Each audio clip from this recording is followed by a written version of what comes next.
Welcome back to my life with plants. Today we're going to have a look at Cattleya bowringiana. You can see here that this has a pretty massive root system, and it is growing in this terracotta pot in sphagnum.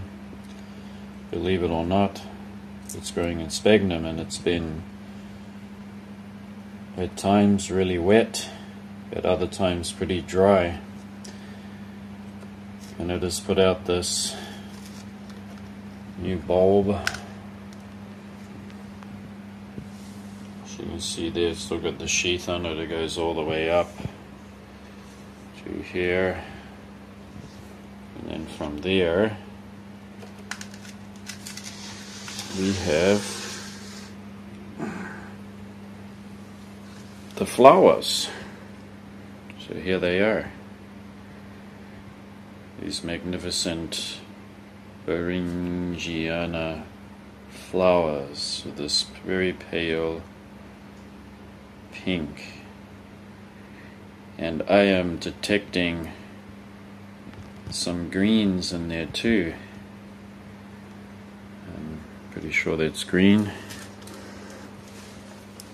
Right, this plant wants to fall over because it's when it produces the flowering inflorescence in the top of the bulb, it tends to have a little bend. It bends out naturally. So here they are here.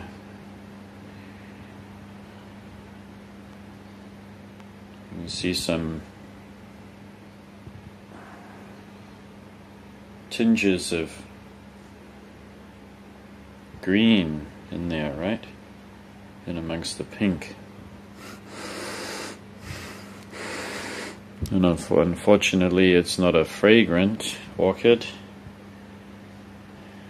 I just want to move this a little bit back so we can catch a little bit more light, and also hook this leaf behind here and that bulb so it won't fall over. Okay, we're getting a bit more sunlight here.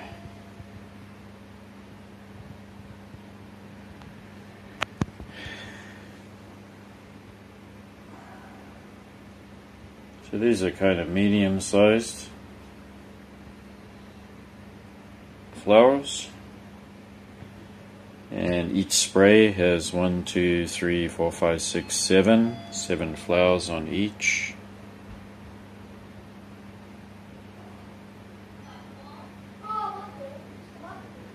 And as I said before, I put out this new bulb, which is really bulbous at the bottom.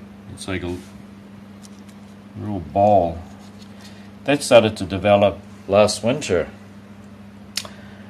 And during that last winter, it put out all of that root system in the winter time when it was dry.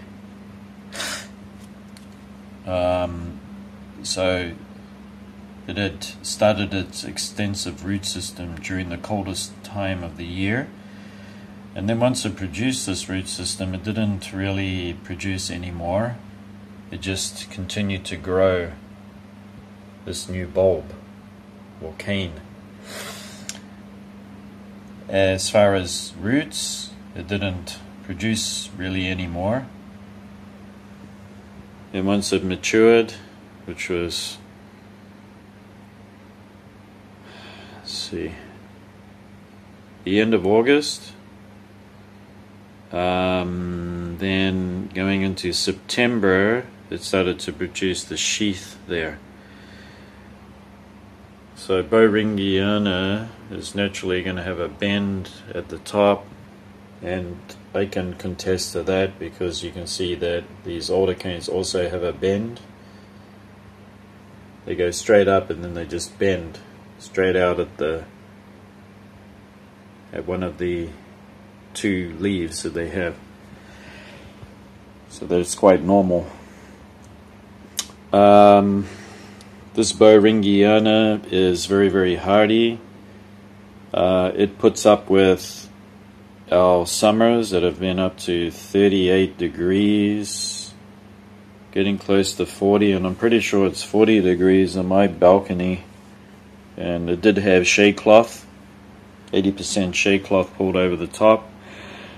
These particular Cattleyas come from the Rapiculus, which means that they grow in amongst or on boulders in central or eastern Brazil. They are very tough and can put up with a lot of xerophytic scrublands, which get very dry in the winter, so the rainfall can be very sparse, almost like a semi-desert. And then when the summers come, the rains also come, and they produce their flowers. These particular plants, being plants that grow in amongst boulders on the ground, it's not uncommon that sometimes they fall victim to animals that might eat the whole thing right down to the bottom, so that there's nothing left.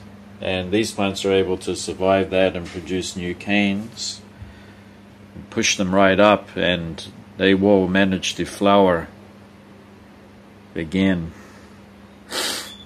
So they are very tough, very hardy orchids, which is a good beginner's orchid if you want to get used to growing them and learning about them. It's just their flowers are beautiful and medium-sized. This is quite a large orchid, so that you can expect something that grows up to 30 to 40 centimeters in height. It can be quite compact because each new bulb will be pretty close to the next one, so it's able to be squashed into a small pot, which is good for it anyway. And as far as fertilizing goes, it did have a big, huge pallet of animal manure, chicken manure. A lot of people might not want to use that because it attracts bugs that are harmful and could get into your root system and eat that too. But if you have shade cloth poured over, you're probably going to block out 90% of those invaders. And let's face it, I mean, this is a hardy orchid, so nothing much is going to do any harm to it unless it's a big, huge locust and it chews into it, in which case it won't die anyway. It'll just produce more bulbs and canes. So it's a fantastic orchid to have. Just one thing is that it doesn't have any fragrance, so it makes up for it, these beautiful flowers.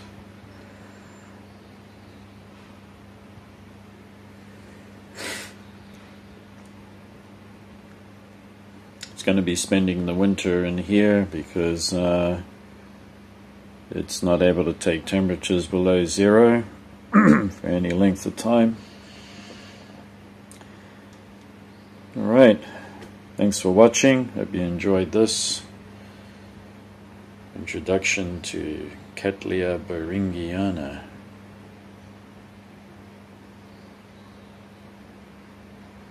We'll see you again next time. Bye bye.